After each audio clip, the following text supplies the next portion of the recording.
Thank you, David. Thank you, Linda, and the really impressive panel here. Thank you for inviting me to be here.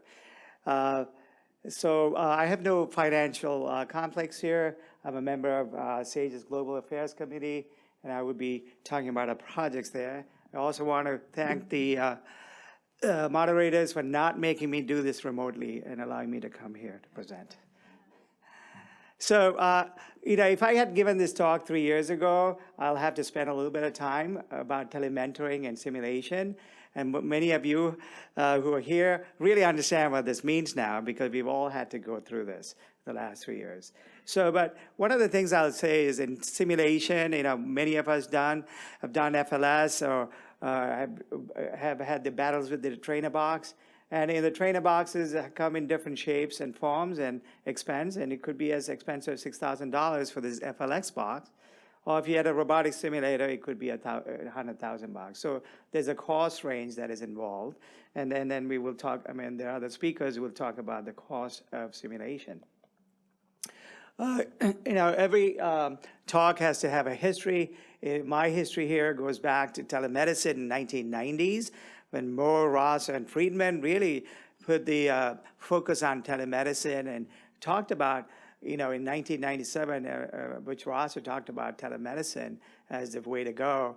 And here we are, many years later, still really, until COVID-19 hit us, we didn't even know how to use that properly. And I have Ray Price here, who really did this old-fashioned way. He went around Mongolia training about surgeons who really did not have a formal training process. And he really focused on doing a safe cholecystectomy. In the last paper I read, 14,000 successful cases in the Ray Price lineage there.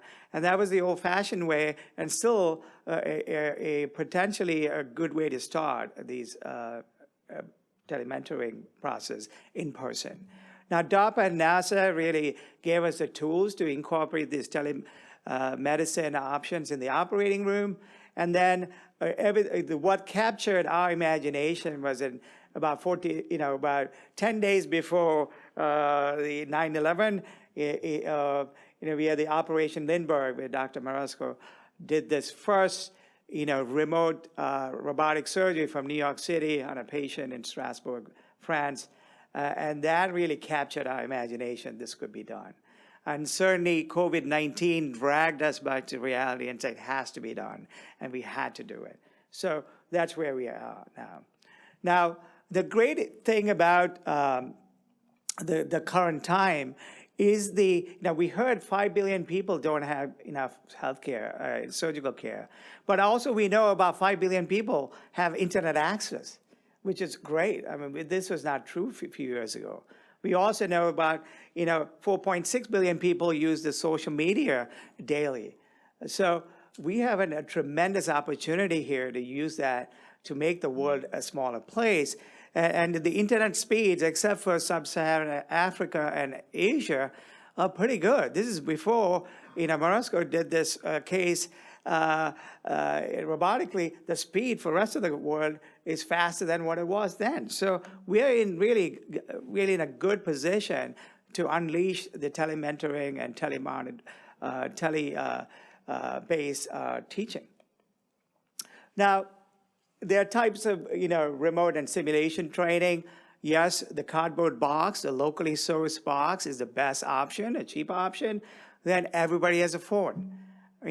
The best form for those who have done telementoring overseas is WhatsApp. WhatsApp has its own problems, but it's pretty effective. FaceTime, Skype, other options. Certainly smart glasses have come and gone, but everybody who's here, recognize some of these images here. So crowdsourcing, Facebook groups for hernia and robotic surgeries is pretty active, and a lot of us participate in it and learn new techniques using that. So certainly, a lot of new ideas, new opportunities that we ourselves use, and it is something that we can use our current technology to deliver to our low and middle income households that need it. Now, let me give a brief story about my experience in this space. My story in Sri Lanka. In 2007, the country came out of war and had no resources. And they had a room and a non-clinical person running the room, and nothing was happening in this sort of skills lab. It took about 7 years for a surgeon who came out of United Kingdom who really tried to get this going. And he was the local champion. He got people to come back and do some work. And that's when I went in 2014. We started off with the trainer boxes, getting the surgeons sort of get the idea of training and formalize education. And then we went back again a few years later. At this time, not only did the trainer boxes and simulation, then we went into the OR and did some mentoring. And then we telecasted this to the regional surgeons who were watching this. A little bit of a remote tele-mentoring and opportunity to ask questions. The next visit, we actually went beyond MIS. We brought this country where most of the deaths in young people were from motor vehicle crashes, and they didn't even have an EMS system. So we introduced a team's trauma course, and we took a bunch of trauma surgeons, we did simulation trauma, and then we trained the local surgeons to be instructors. Then we got them certified by ATLS to be TEAMS trauma instructors. And ever since then, since 2018, they have been training 150 senior medical students and interns to do TEAMS trauma, and they get certified. So now there's, fast forward, there are about 700 surgeons who have received this TEAMS trauma course. It's not ATLS, but it is a basic trauma course they've gotten. And this, again, just started off as a one-to-one relationship, and now they've sort of taken it and run with it and have a local stamp to it. Similarly, our efforts in MIS, got attention from others in the UK. They came in and they formed a sort of a relationship with Royal College of Surgeons, where a lot of their certification is from. And then they have an existing relationship with them. And now the local surgeons are the trainers with the Royal College of Surgeons. And now they have become a regional center to train surgeons not only in that country, but also in that region. So I think in a short 10-year period, people went from being sort of the really novice trainee to be expert trainers.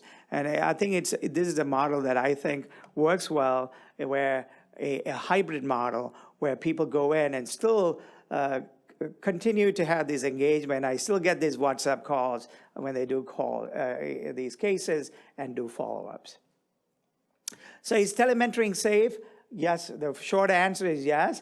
A review of telementoring in about 66 studies showed that majority of them showed no difference in outcome, whether you do telementoring or on-site training.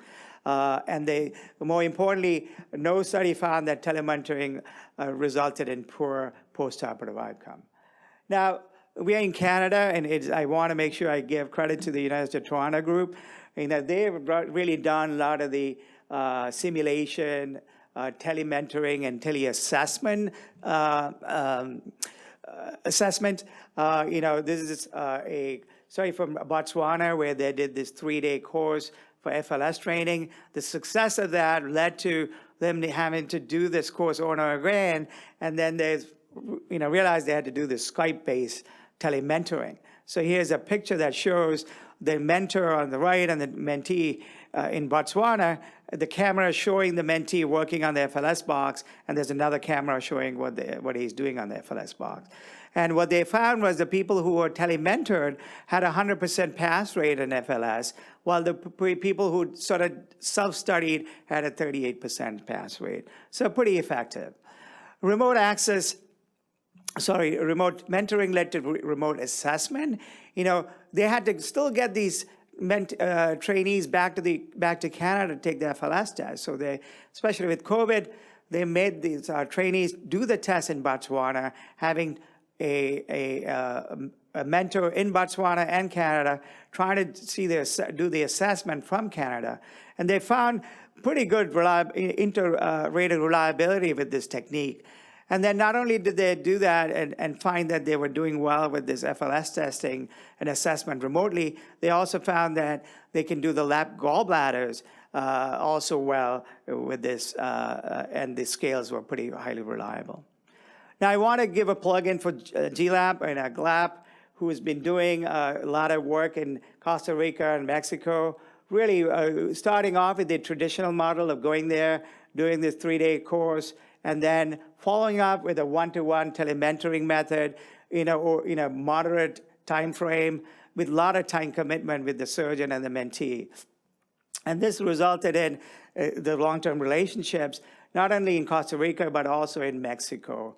And the new focus is in Namibia and Africa, where this approach is slightly modified, and the long-term plan is to do FLS training in a remote fashion. So I think this survey is important from Namibia, asking the trainees what they really wanted. They wanted formal training to get better at MIS. They wanted simulation-based FLS training and also testing, and they wanted teleproctoring. All of this really is what they wanted, and it is important that they realize how they want to get better, and we are really set to move in that direction. Now, I want to also really focus on another simulation method that we should be focusing on in terms of delivery of care is OR safety. Just a quick few words. In our hospital, we get a malpractice provider risk reduction by the malpractice provider when we do this simulation course for OR safety. All types of providers participate, 4 hours of dedicated time. We go through different scenarios. We have one group doing the scenarios, other group watching it. We tape it, we review it, and then we reproduce it. And here you see it's a low to moderate amount of expense, plastic boxes and tubes that creates these scenarios. It looks real. It's an OR, mock OR setting. And then, we have this massive hemorrhage and transfusion protocols. I did this, and I was stressed out doing this because it's pretty real. And you can see the guy on the third slide, he's sweating. He's doing CPR on a dummy, but it's real. So it really puts a lot of reality-based situations to prepare the teams better and function. So all good, but there are challenges with these options. People who have done telemedicine know the interruptions are frequent. You have to be patient. You have to have, the software has to work. You have to make sure that you have the right connections. Cost is obviously variable. And you need to really work on the cultural and language barriers. It helps to go down there, meet the local champion, make those relationships, have a drink, invite them to lunch. These are important first steps. And finally, I got to finish up now. Simulation remote training is essential for global surgery. I think with the internet and COVID-19 influence, we are primed to really go in that space. And it is a reliable way of doing and assessing. We know that from UFT data, and SAGES and GLAB program is making a difference. Thank you. Thank you for your attention.